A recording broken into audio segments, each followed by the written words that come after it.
Red here from Winter X Raven, and today I'll be doing a deck profile on the Yosenjus. Now, the reason why I love using this deck so much is its ability to swarm and run floodgates. And now on to our monster cards. First up, we have 3 Yosenju Kama 1, a level 4 with 1600 attack and 500 defense. The effect of this card is that whenever it is normal summoned, immediately after it is normal summoned, you can normal summon another Yosenju monster from your hand besides Kama 1. And its second effect is that whenever it is on the field and there's another Yosenju monster with him, he can literally compose it one face-up card on the field and send it back to the hand. So basically, if you have an opponent that runs a floodgate and has all those traps in the back face up, you can bring out Kama 1, use his effect, normal summon another Kama, and then whenever you have the second one there, use his effect to compose at least one of the cards up. But you can only use it once per turn though, so choose wisely. Next up, we have 3 Yosenju Kama 2, 1800 attack, 200 defense. Now with Kama 2, his first effect is the same as Kama 1 whenever he is normal summoned. You can, after it is normal summoned, you can immediately normal summon another Yosenju monster besides Kama 2, but his second effect is different. During the battle phase, instead of targeting a monster, you can just go for the life points directly, but you have to cut the attack in half. So if you're up against a monster that has more attack than Kama 2, you can just attack him directly for half of the attack. So in my mind, that's a good bet. Next up, we have 3 Yosenju Kama 3, 1500 attack, 800 defense. And like the other 2 Kamas, Yosenju Kama 3's effect is the same. Whenever it is normal summoned, you can target one Yosenju monster from your hand and normal summon it, except Kama 3. But its second effect is that if another Yosenju monster inflicts battle damage to your opponent, its effect is that you can search for any Yosenju card in your deck and add it to your hand. So basically what I would do is if I brought out all 3 Kamas, Kama 1, Kama 2, Kama 3, you could use, Kama 2 to attack directly and then activate Kama 3's effects. So that's basically how you swarm a little bit. You just keep normal summoning one after another. Next up, we have 2 Yosenju Tsujik, 1000 attack and 0 defense. The different thing about him is that he has 2 effects that are different from the other 3, but they all have one effect in common. But for Tsujik, his effect is that when a Yosenju monster is battling another monster during the damage step, you can toss him from your hand to the graveyard and give your Yosenju monster an extra 1000. Or, whenever he is on the field, you can target one Yosenju monster and give him 1000. And by the way, Kama 1, 2, and 3 and Tsujik all have one effect that I didn't get to mention, but their effect is that at the end of your turn, you can pop them all back to your hand. So that's something really good. Next up, we have 2 Yosenju Shinchu L, 0 attack, 21 defense. I don't really use him too much in the pendulum zone, but what I love about him is that whenever he is normal summoned, you change him to defense position, So basically, you have a pretty good guard right there with 21 defense. And to help you a little bit to get some good draws. But if you were to use them in the Pendulum Zone, its other effects is that if a Yosenju monster you control would be destroyed by battle or by card effect, you can destroy this card instead. So at least it has two pretty good effects. And last but not least, one Thunder King Rai-Oh. What Thunder King Rai-Oh is 1900 attack, 800 defense. His effect is that neither player can add cards from their deck to their hands except by drawing them, and that if a monster were to be special summoned, you can just sacrifice your Thunder King to negate the special summon. Now on the spells. Okay, for our spells, we have 2 Dark Hole, that's to destroy all monsters on the field, and then I have 1 Dimensional Fissure. I love this card a lot. I use it for a Floodgate because whenever a monster is destroyed and sent to the graveyard, it's banished instead. So it really takes out those Shadal players and other players too who use effects in the graveyard. And then next up, I have 3 Fire Formation-Tenki. Now this comes in handy a lot because all the Yosenjus are basically Beast Warriors except for Yosenju L. But with Fire Formation, it lets me search for a Beast Warrior, 1 level 4 or lower Beast Warrior, and add them to my hand. And the good thing is whenever Fire Formation stays on the field, all Beast Warriors gain an extra 100, so that works out pretty good too. Next, I have 2 Mystical Space Typhoon for destroying back row, because I don't really trust back row in the meta right now because it has a lot of crazy stuff in the back.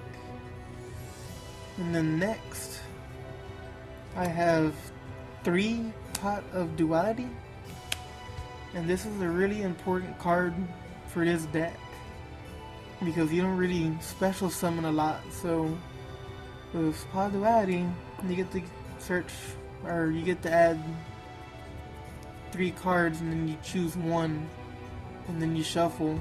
So it gives you a shuffle and a card you might need. And the good thing is you don't really special summon too much. So that's an A+ right there. And lastly but not least, swords.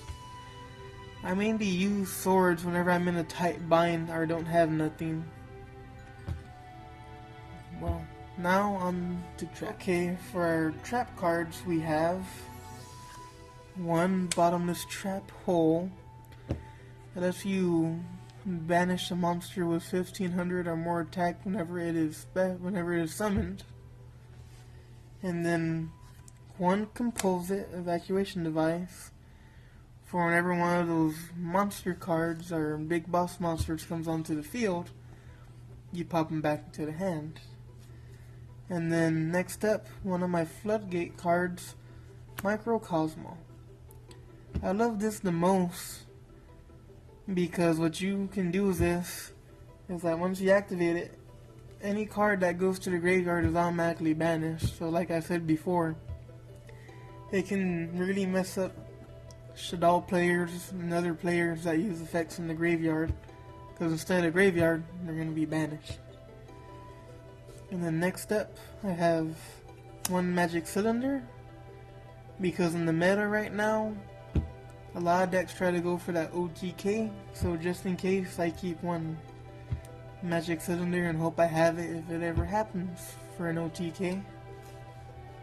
And then next up, I have 3 Mirror Force, because nowadays, like I said in the meta, you can bring out a lot of monsters left and right, so you just have to be prepared for what can come out and what can attack you. And then next up, I have Torrential, just in case a lot of monsters comes out on my opponent's side of the field. It works really well with this deck because the Yosenjus, most of them can pop back up into the hand, so you don't have to worry about your monsters being destroyed, except for Shinchu L. Then next up, another Floodgate card is Vanity's Emptiness. This card really helps out a lot because I don't really do no special summoning in this deck. It's mainly normal summoning, so it stops a lot of opponents from special summoning, so that comes in handy. And then next, one Waboku. Gotta protect yourself whenever you don't have no monsters on the field whenever you pop them back. So, and then one Wall of Disruption. A good card, basically for a monster that clears an attack. All attacking position monsters your opponent control loses 800 for each monster they control. So if they have up to maybe 3 or 4 monsters and just start attacking, bring this out, take out their attack a lot. And then lastly but not least, 3 Yosenju Secret Moves. Now this is the best card to have in the deck. Basically, as long as you have all Yosenju type monsters on the field, as long as you have either 1 or 2 of them, doesn't matter, as long as they're Yosenju. If your opponent were to activate an effect by a trap spell or monster effect, you can flip over Secret Move, negate the effect, and destroy whatever activated it. So that's a really, really good card. Now on to my extra deck. Okay, for our extra deck we have Abyss Dweller. Basically it takes 2 level 4 monsters, 17 attack, 14 defense. It's a good card against Shaddolls and others that use effects from the graveyard. By detaching 1 from him, you can negate the effects from the graveyard for, I believe, a turn. So that's something really good. And then next up, I have 1 Brotherhood of the Fire Fist Tiger King. It takes 2 level 4 Beast Warrior type monsters, 22 attack, 18 defense. Whenever he is XYZ summoned, you can automatically search for a fire formation, spell, or trap and set it on the field. And then during your opponent's turn, if an effect is activated, by detaching 1 from Brotherhood of the Fire Fist Tiger King, you can negate all the effects of your opponent's monsters except for Beast Warrior types. And then if he is destroyed and you have 3 fire formations on the field, you can destroy the 3 fire formations to special summon 2 level 4 Beast Warrior types with the same attack. So that comes in handy. And next up, I have Harpie's Pet Phantasmal Dragon. Takes 3 level 4 wind monsters, 2000 attack, 25 defense. This card effect can only be applied resolve when it has XYZ material. This card can attack your opponent directly. Your opponent cannot target any Harpie monsters with effects or for attack during each of your end phases, and you detach 1 material from this card. So a good thing about it is that it has 2000 attack, can attack directly, and you have that basically for 3 turns.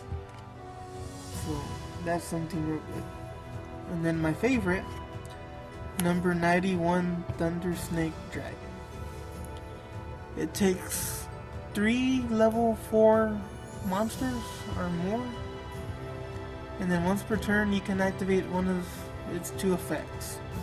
You can detach 3 XYZ material from this card, destroy all other face-up monsters on the field, or if you can get 5 on it somehow, but you surely can do it with this deck, you can detach 5 XYZ materials from this card.